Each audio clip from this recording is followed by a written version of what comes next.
We can. What's up, mini truckers? Ben here. Houston mini trucks, Midwest mini trucks, US mini trucks.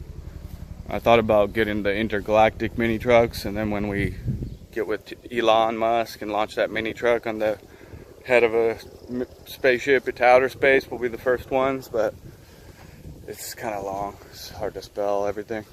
Look at this beautiful country here. We're with these soybeans. If you haven't been to Iowa, this is what it's like. It's about in the 70 degrees right now. We're now in the end of July, and you've just got lots of farming. You know, some of the mini truckers, you gotta not just talk about it, you gotta be about it. So we're up here trying to experiment, trying to see what those mini trucks can do, how authentic they can do. We're gonna look at some of the competition. You know, these guys have got a ton of equipment here in this barn, and we'll get back with you and see how it goes. I'm gonna head inside that barn, see what kind of cool stuff we can find. All right, here we got a little John Deere Gator, 855 cc's. Let's see what kind of tires. Got some these tires. We can scope it out for when we get back to our deal. CST. These are 25 by 9 by 12s. This is an 855D. Looks pretty handy. It's got this front hitch connect, some lights, no windshield, no enclosed cab. Let's see how that four-wheel drive system looks. Okay, so I think it's got a CVT transmission, just a high and a low here. It's got a two-wheel drive, four-wheel drive shifter. Like a little roll bar there. This one's got equipped with a little mini bed. I don't know, this is like half the size of a mini truck, but it does have a lift gate here. And then they've got it set up with some sort of ag equipment. Here's some of the big stuff. There's a John Deere 8210. I hear some cats in the back with kittens or something. Here's another John Deere 310. So like I said, you gotta come where people are really using the equipment. Get out of the city a little bit. Pack your stuff up. Look at this old one. We went to a parade earlier, a couple days back, and they had some of these old ones in the parade. The real old ones. So this is what a real working farm looks like. You got a John Deere 2040. This has got a little mower. Oh, there's a little thing.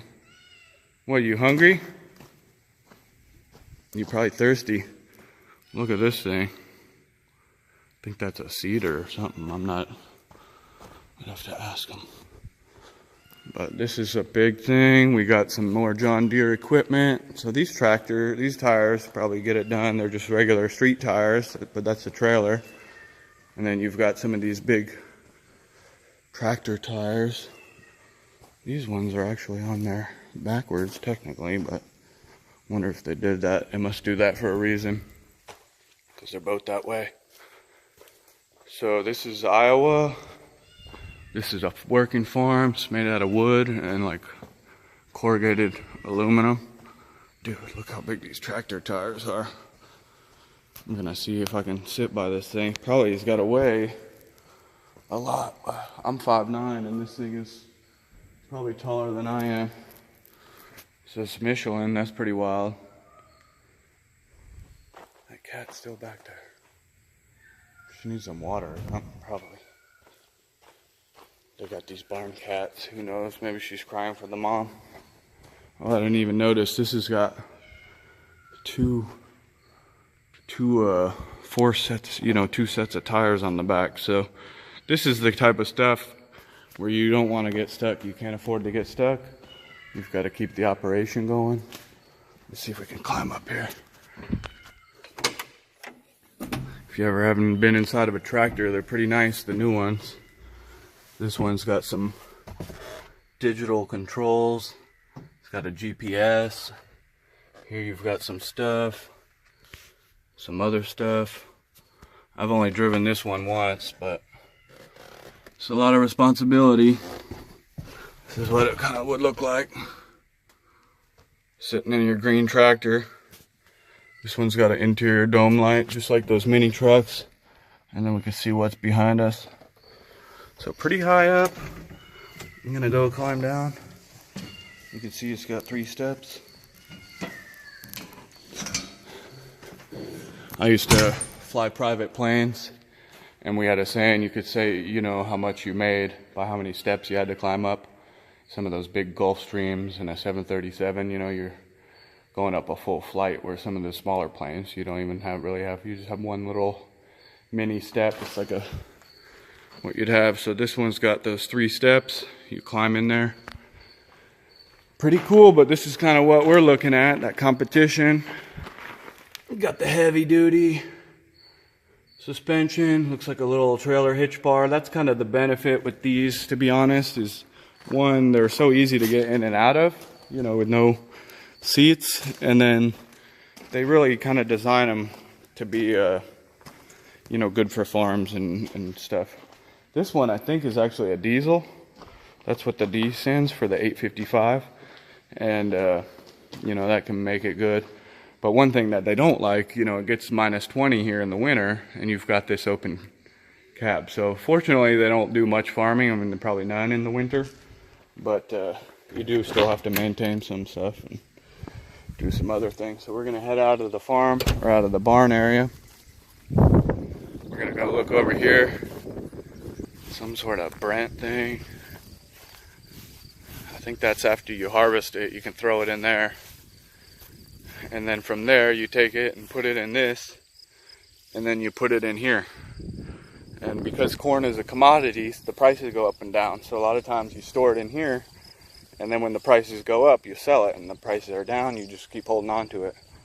So I'll climb you to the top of this. If you haven't ever been to the top, you know I'll take you everywhere that I'm going. First, let's look at some of the ground equipment. So I know you've got to pump it in, and then it's got to not be too wet. And this is what a grain silo looks like. So we'll go up there. Maybe I should turn the camera off, or, well, I'll just hold it with you because you can feel the authenticness. It's kind of intimidating because it's just like a little bit of this thin galvanized metal.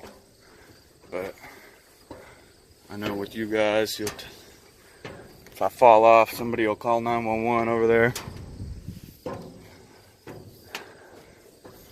Here we are at the top of the world.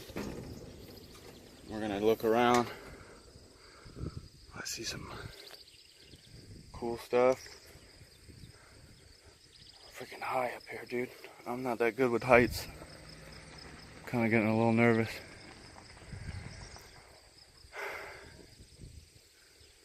But stay calm. Look at this beauty. And the best part, I'm not even dripping sweat. So I'm gonna try to open this up. We can see what's inside. Give you guys the real experience. Like I said, when you come with me, it's always real. We're living that life. Some of these guys just wanna talk about it. This one's completely empty, but you see they've got these devices, these motors. You would store it in here. So this is called field corn. It's not like the same stuff you're eating. It's kind of disappointing because you think you'd be able to stop anywhere and just grab the corn and eat it.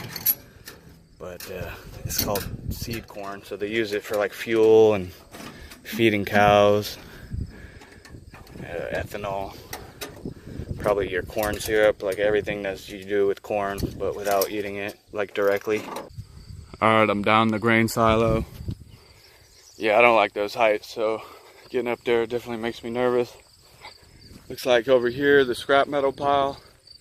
If you don't have an old abandoned car on your farm, you're not doing it right. So there's the old ratted out car. Maybe we should go up and look closer at it. What do you think? I know you guys are curious every time. Probably something living in there, dude.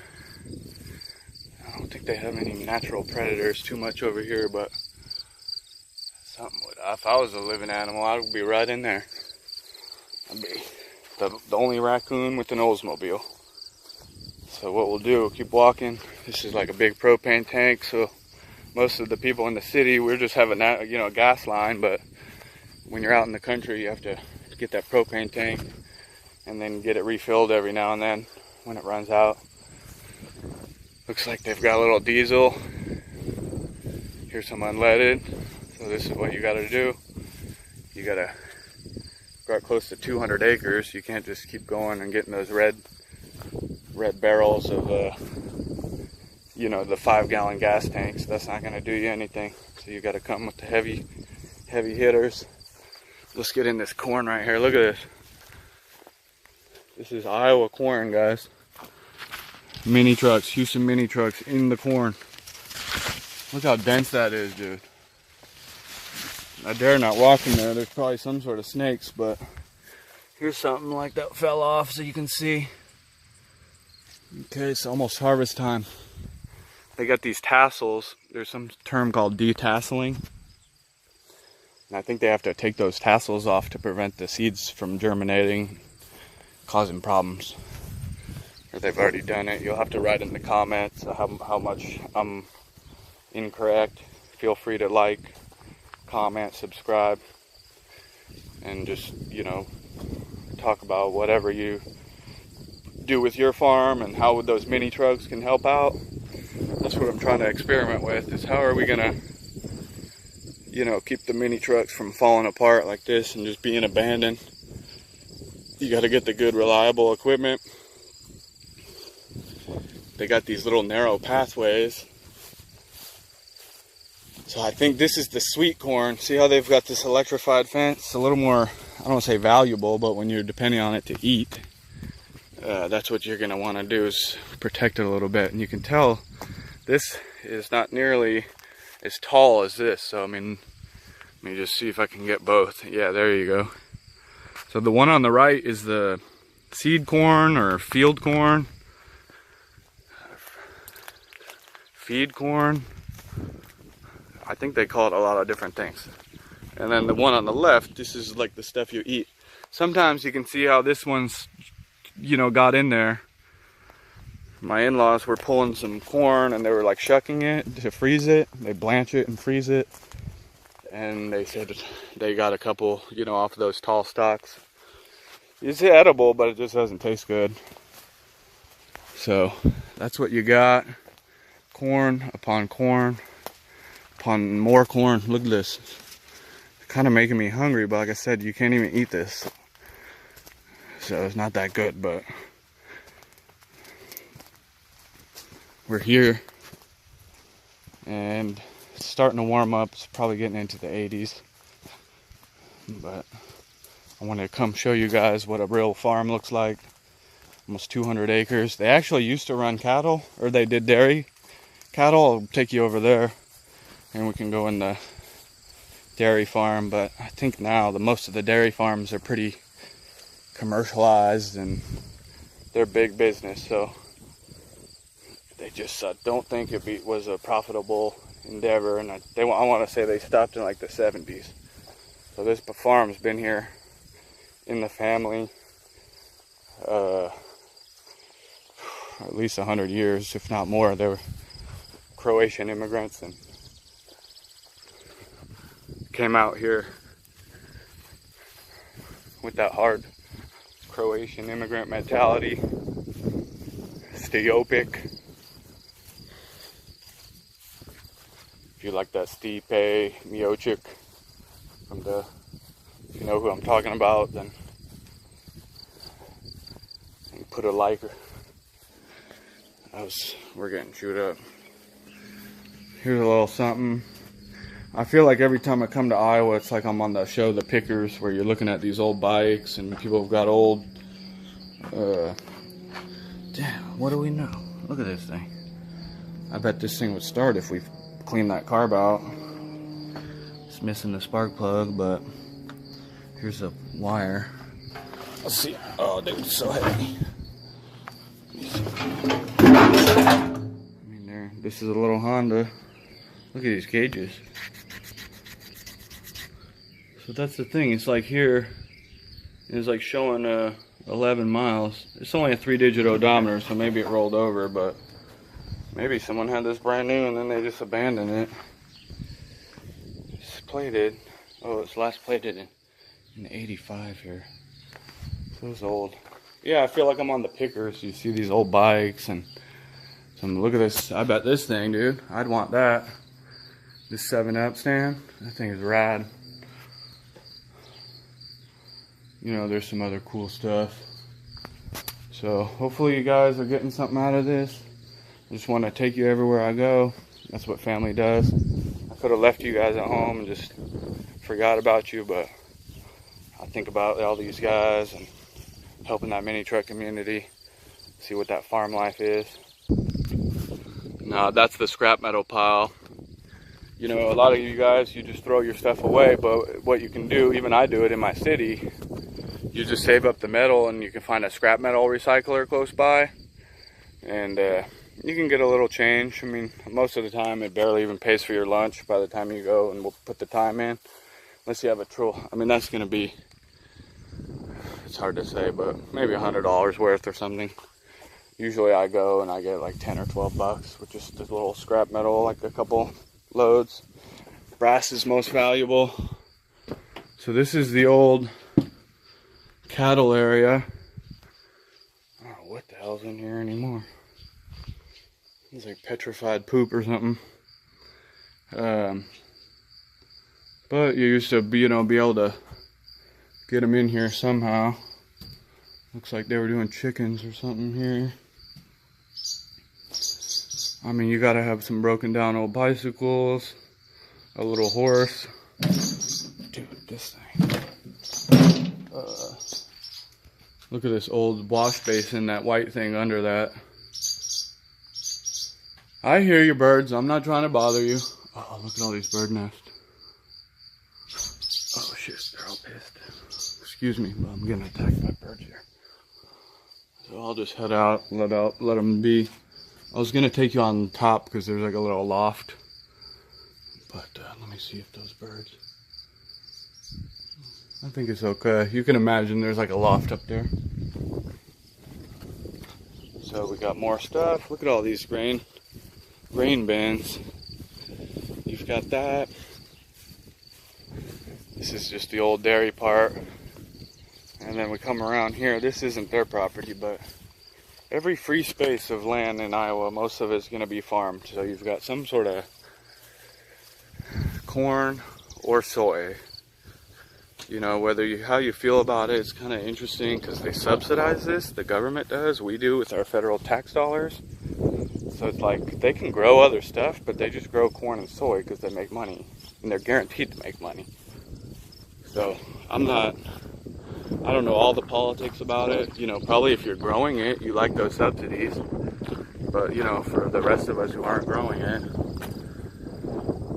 and we're out doing other stuff, you know, maybe we don't like to spend too much. But this is what keeps America going. I mean, it's just everywhere. When I first came up here, I thought it would be like just a little bit of corn and then like grass. But when you drive, it's just corn everywhere. So it becomes pretty much the terrain. It's just rolling corn and rolling soybeans. But hopefully this helps, get you a feel. I see somebody over there flying that American flag. Salute the flag, put on your boots, and do something good today. All right, have a good one.